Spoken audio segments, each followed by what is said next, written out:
Hey guys, how are you? It's Pano. I got a video today. I want to talk to you about the North Wind knife and how we went by designing that knife with William and I. Uh,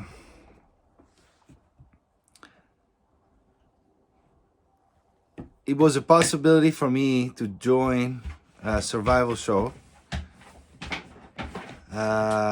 Still is, if it's at the location on my convenience.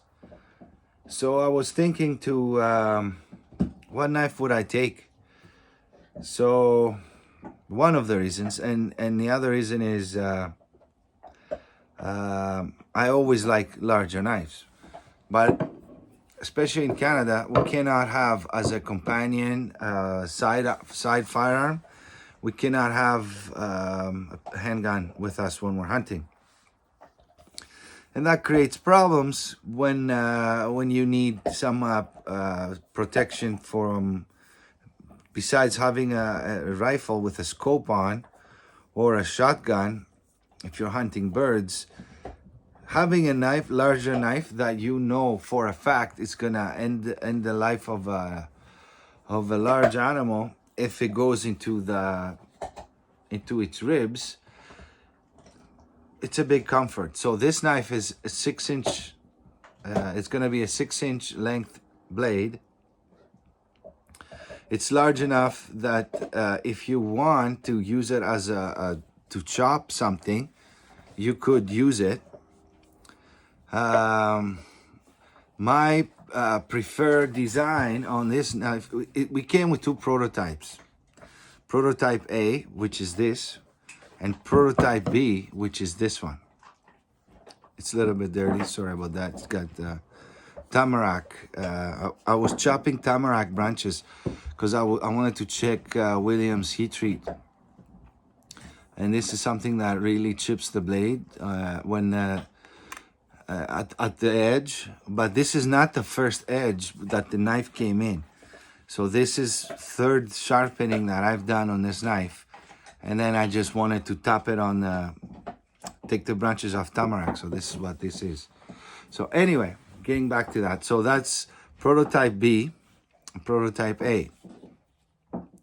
After using these knives, I think he should go as production on Prototype B for you guys. And in AEBL.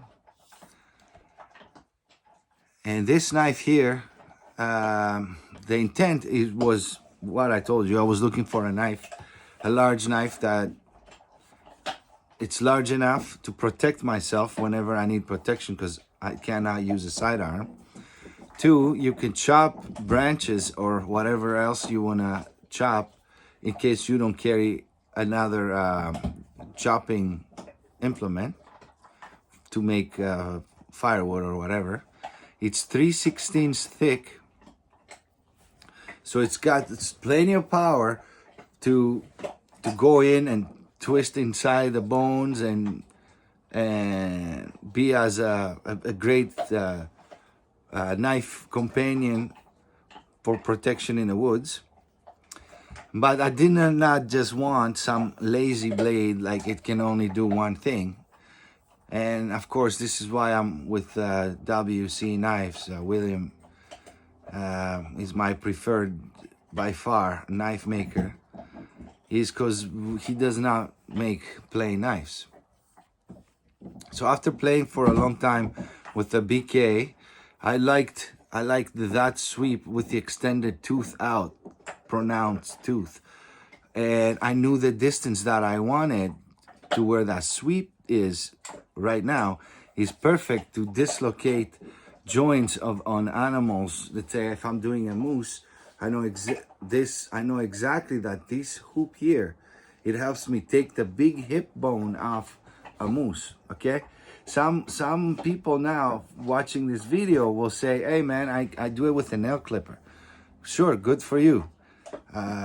Or I use my great granddad's pocket knife, and I've killed Sasquatch with it, and I've dislocated the entire Sasquatch, its head and its fingernails with that 2.5-inch knife. I'm glad. I'm happy for you. That's all you should be using. Don't look on using anything else. But for me, I like this. Okay, and I'm not saying you should buy this. This works for me. I like a 6-inch knife. I like it to be able to dislocate hip bones, front shoulders, whittle. That here is a hook that you can pull things and make fine feather sticks, as you guys seen on other videos I made for this knife. The way you can do feathers with this 2.5-inch, 2-inch here, you got a flat, you see? It's got nothing, no belly. You got a flat Scandi grind to make a 2-inch board for trap triggers. If you want to make trap triggers to capture mice, to capture small game, you got a 2-inch, and you can make them. You can make a 2-inch board to plane it perfectly.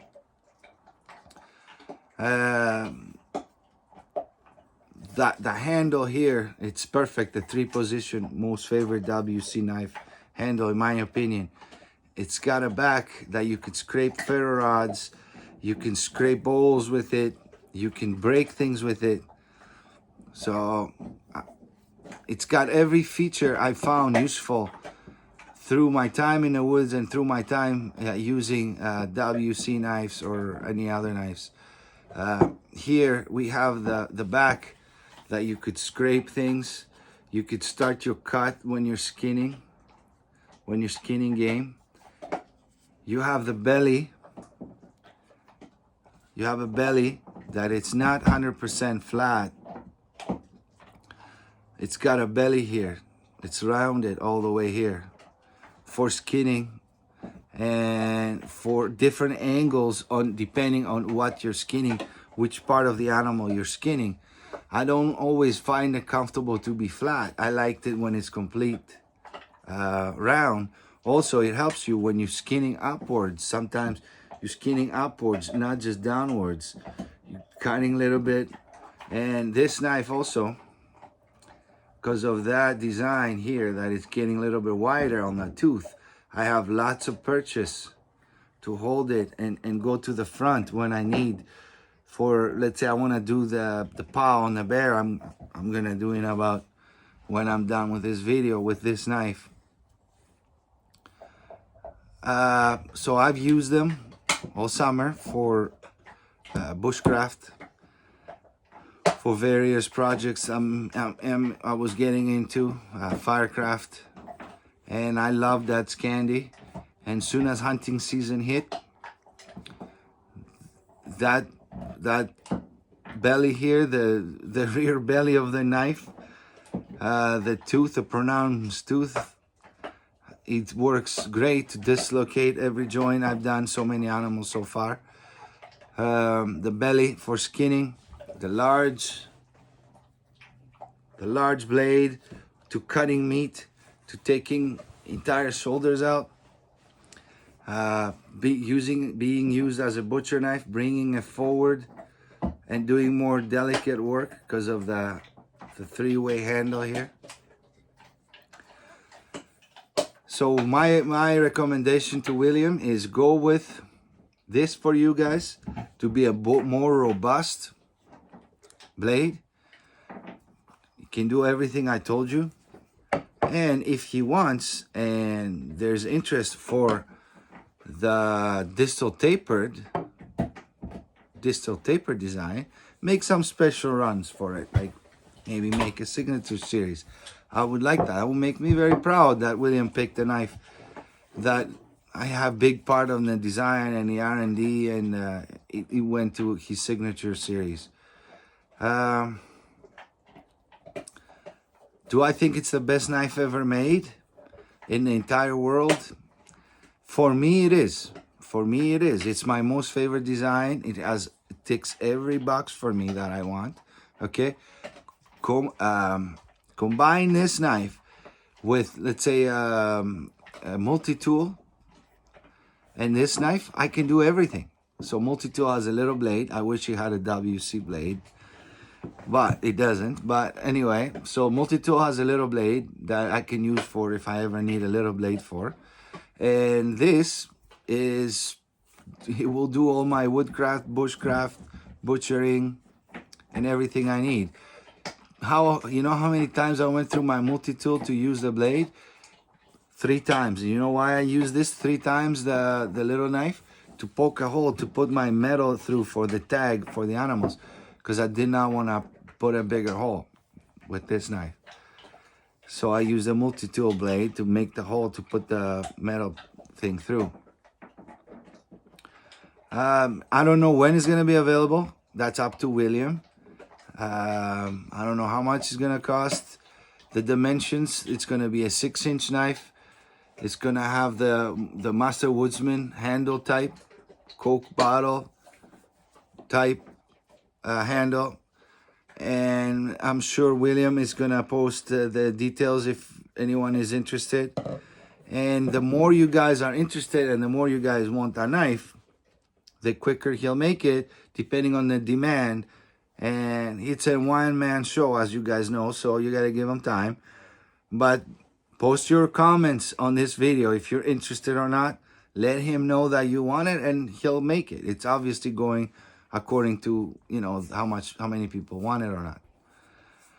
Well, I'm gonna add some clips through that I have on my phone through the times I spent using this knife. I'm gonna add it to this video.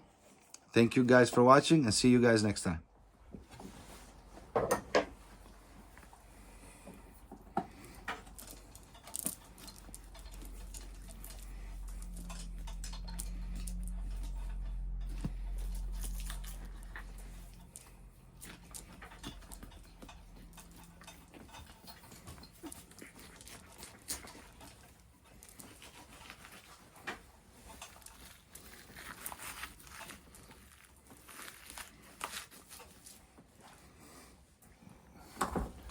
And you take the whole shoulder. Now, if you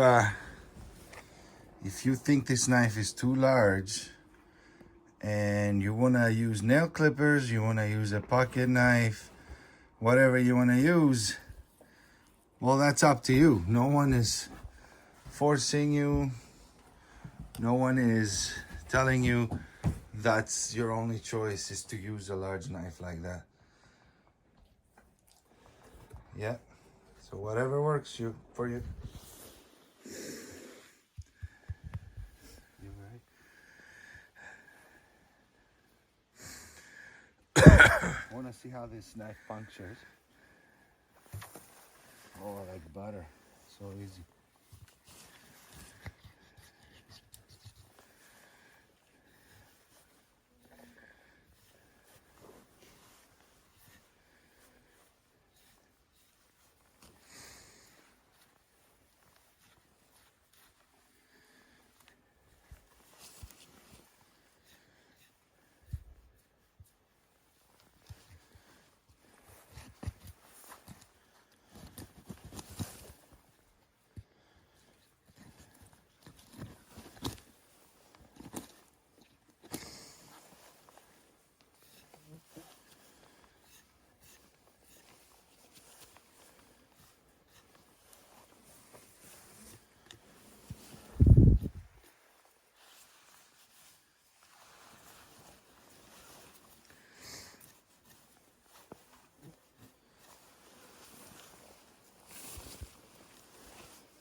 That's it.